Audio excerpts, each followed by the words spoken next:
Well, hello there. How is everyone? I hope you're all well. You're looking absolutely amazing, by the way. I do like that. Do like seeing it.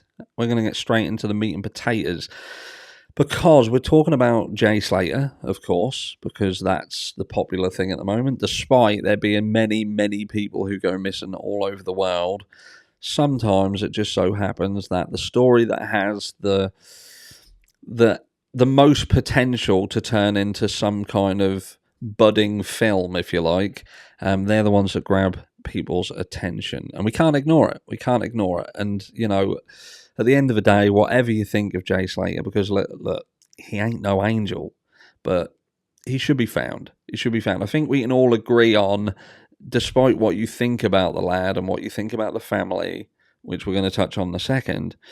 We don't want to think of the boy being hurt. Some people will, those karma searchers, because they'll say, look, he deserves what he gets because of what he did. I think an eye for an eye does nothing but turn the whole world blind. Think about it. But look, where I am with it is, I understand the boy's got a history. How many of us have done things that we've got away with? Again, be honest. I'm not saying have you gone out and hit someone over there, but what I'm saying, can anybody look truly back in their past and say, look, I've never ever done anything wrong. I'm squeaky clean. I'm an angel, baby. I've got a halo and everything. I certainly can't. So look, Jay Slater. Still missing. And we got reports like this. So this report, which basically is from this ex-Met cop, he says the team went missing on the island 3 weeks ago, with former Metropolitan Police cop Mark Williams-Thomas now claiming the disappearance has links to an established criminal network. In a video posted online, Jay, an apprentice bricklayer from Oswald, Whistle, Lancashire, left the Raven Tenerife by car with two British men and stayed the night in an Airbnb in the middle of a rural village before vanishing. The trip was Jay's first ever time travelling abroad. Makes me think of songs like Alanis Morissette. Ironic. But there you go. So the family are out there. Jay goes missing. The family heads out there. They set up a GoFundMe. Well, they don't. His friend Lucy, we'll save that for another day, sets up a GoFundMe. This GoFundMe has garnered around £60,000 at this stage, around that sort of figure, as of recording this.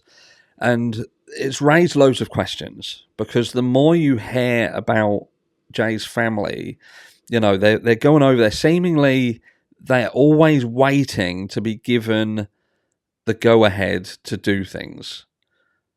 And I don't understand that at all. Law enforcement have gone out there. They've tried to search and scour the entire area. They've found nothing. So they've called off the search.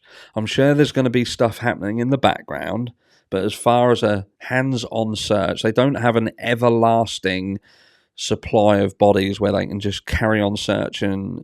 It gets to the point where they're going to say, look, enough's enough.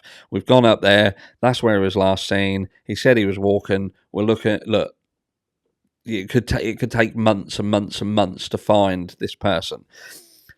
But the family are saying, look, we're over here. We're not going home until we've found him.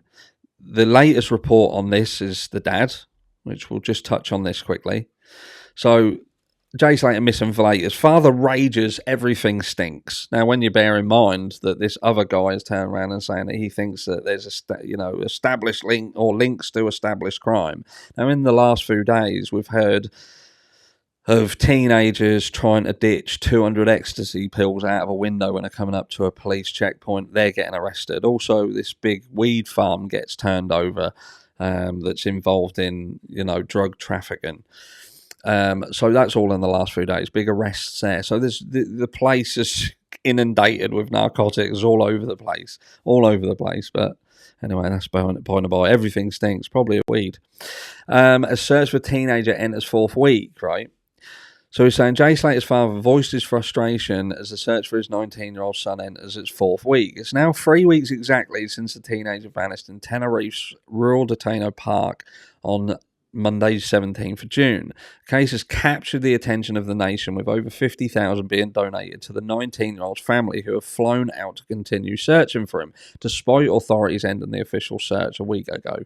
Right, his mother, Debbie Duncan, said the family has been overwhelmed by the support as she issued an update on the GoFundMe. Now, these updates are literally, we're keeping hold of the money, we're waiting for kind of the go-ahead to be able to utilise equipment, I think it was. It might say it in this anyway. Let me just carry on. So it said local volunteer groups had offered to continue searching. These are volunteer groups, by the way, so we're not talking about any money. Whenever they're talking about the GoFundMe, they're just saying like bottles of water, snacks, sort of thing. And that they are also in contact with experienced groups who have offered assistance. So they're in contact with, but they're not actually doing anything. So it's all, again, we're in contact, so it kind of gives you the illusion that they're doing things, but as far as boots on the ground, they don't seem to be doing anything. That included Jay's father.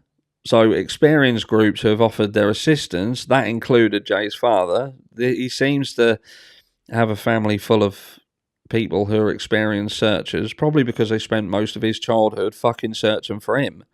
Warren Slater, who carried out a search with the teenager's uncle and brother close to the last location Jay's phone pinged on Saturday, but he voiced his concern over the theories over his son's disappearance and the local police response. He told Mail Online, "Everything stinks, it's just a riddle, and I don't know the outcome." He also spoke of his frustration over a woman at a restaurant who he said last saw his son walking the wrong way before he vanished, which, like I said, I think we've touched on that element of it before, and I'd be frustrated too, do you know what I mean? I'd be like, well, what the fuck? If you knew he was going the wrong way, wouldn't you fucking stop him, do you know what I mean? Or, anyway, my point being in this video, and what this video is about, is what genuinely is the family actually doing when this is a time-sensitive situation? Whatever is going on, and I talked about this earlier, the way that the GoFundMe money is seemingly being retained with a reluctance to spend it, it's sus, or as Crime Circus Drip Drop would say, it's sus to us. Because the first thing that I would do if I was in their situation would be to divide a proportion of that and set it up as a reward. Even if you want to do 10,000, start 10,000 euros. 10,000 euro, well, they've done nothing.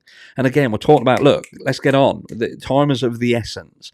If you believe that this boy is in danger, then danger could be imminent. If you believe that he is still, for some fucking reason, Jay Mears, and he's out in the wilderness sucking on leaves, rubbing himself down with aloe vera, and do you know what I mean? Again, his luck is going to run out. Someone's going to, because he's fucking lucky at this stage. And like I say, all luck, you get an upswing and a downswing, and I feel a downswing's coming. And if his family have got anything to do with it, they're going to be balls deep in that downswing by the time that anything becomes resolved. And I speak from a place of care. Do you know what I mean? This is, maybe they don't understand what they can do. You can go out, right, and buy a DJI Mini Pro 3, for instance, which is a retail, you can buy them on Amazon, drone, which has got 4K video quality. It's got all of the technology to make even a novice drone user look like a pro. It's got automatic flight features. It's got sensors all over it so you can't crash it into anything. It's got a remote with a screen on it so you've got live feed from that drone. And you can fly it however close to the floor you want, and it can go where you can't. And these things cost around £800.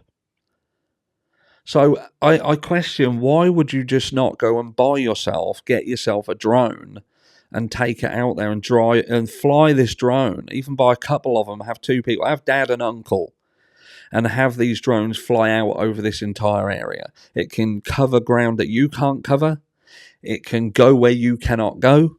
It can see everything, and you can basically sit on your ass looking at a screen. So it's not even, you can sit under an umbrella out of the sun. It's things like this that I think if this was my child, these are the things I would be doing. I'd be setting up a reward, getting a reward out there, 10, 20 grand, whatever. You've got 50 sitting there, and you're talking about all these volunteers and waiting for these people to come forward. And I just think, well, what can they offer that a drone can't? You're talking about a lad who apparently, if you believe the story, that he goes to this place and he's going to walk, then he is in walking distance of that property. So what the fuck are people waiting for? Get looking. Think about it. Use your brain. How can you look in a walking distance of this property? Let me know down below what you would do if this was your child. And let's see if we can kind of get some inspiration going, perhaps. Maybe this family are watching videos and they think all of a sudden, oh, actually, that's a fucking good idea. Let's do that. And I hope it ain't fucking too late. Catch you all in the next one.